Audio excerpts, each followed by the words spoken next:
प्रलय और कयामत या सामूहिक विनाश सब एक साथ पूरी की पूरी प्रजाति धरती से गायब हो जाती है। इसे समझने की शुरुआत हम पहले विनाश से करते हैं। लगभग 443 मिलियन साल पहले पहला प्रलय आया था। इसे एन ऑर्डोविसिन कहा गया है। इस दौरान धरती पर जितना पानी था सब बर्फ में बदलने लगा। समुद्रों से बाहर ठंड से जीव मरने लगे।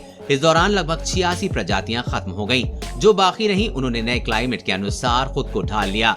साल 2017 के करंट बायोलॉजी जर्नल में इस बारे में विस्तार से बताया गया है। दूसरी बार प्रलय लगभग 359 से 380 मिलियन साल पहले आया। एकदम पक्का अंदाजा वैज्ञानिकों को भी नहीं है। इसे एन डिवोनियन कहा गया। धरती पर ज्वालामुखियों के अचानक एक्टिव होने से ऑक्सीजन का स्तर कम होने लगा और स्पीशीज खत्म होने लगे। ये इतना भयानक था कि तब मौजूद 75% से ज्यादा प्रजातियां खत्म हो गयीं।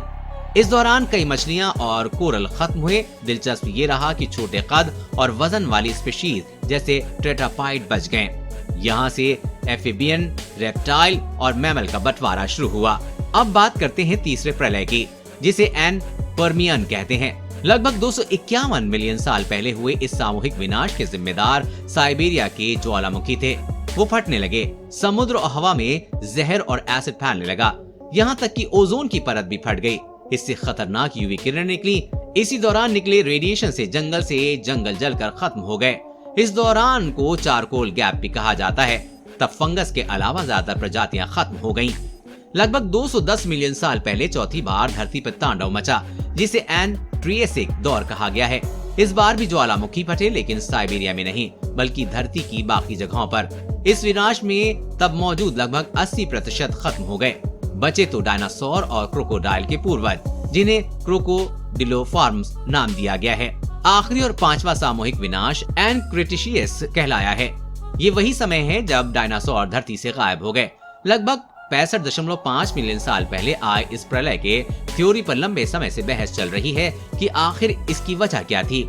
इस दौरान एक एस्टेरॉइड धरती से टकराया, ये बात सभी जानते हैं, लेकिन क्या उसके टकराने भर से ऑक्सीजन खत्म हो गया? क्या उसकी वजह से डायनासोर जैसी मजबूत प्रजाति खत्म हो गई? वजहों पर बहस करने के बीच ये बात भी सबने मानी है कि वातावरण में कार्बन डाइऑक्साइड बढ़ा और ऑक्सीजन का स्तर एकदम नीचे चला गया। इस दौरान 76 प्रजातियां मर गईं। अब बारी आती है छठवें विनाश की, जिसकी बात साइंटिस्ट करने लगे हैं। ये कैसे होगा, क्यों और कब होगा?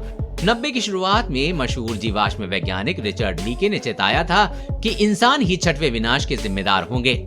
यहाँ याद दिला दें कि इससे पहले आ चुकी पांचों की पांचों आपदाएं प्राकृतिक थीं, किसी जीव जंतु की वजह से नहीं। लेकिन इस बार खतरा ज्यादा है क्योंकि इंसानी एक्टिविटी धरती पर ऑक्सीजन कम कर रही है। देश और दुनिया की हर अपडेट पाने के लिए चैनल को सब्सक्राइब करें।